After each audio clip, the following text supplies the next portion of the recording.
السلام عليكم يا جماعة. لو عندك نمل في البيت ومش عارف تتخلص منه، اسمع الكلمتين دول كويس. الطريقة دي مش سحر ولا خرافة، دي اتقال إنها كانت معروفة من زمان، واتقال كمان إن الإمام أحمد بن حنبل جربها بنفسه. بص يا سيدي، كل اللي عليك تعمله تروح عند مكان النمل وتقف كده بكل هدوء وتقول 3 مرات: أسألكم بالله وبحق لا إله إلا الله إنكم تخرجوا من البيت. تقول الجملة دي 3 مرات كل يوم ولمدة 3 أيام بس، وبإذن الله هتتفاجئ.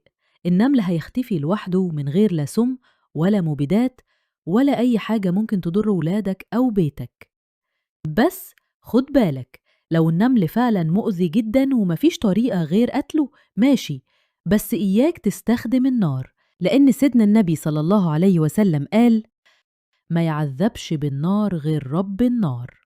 وكمان ما تنساش تنظف البيت كويس وسد أي فتحات أو شقوق ممكن يكون النمل بيجي منها.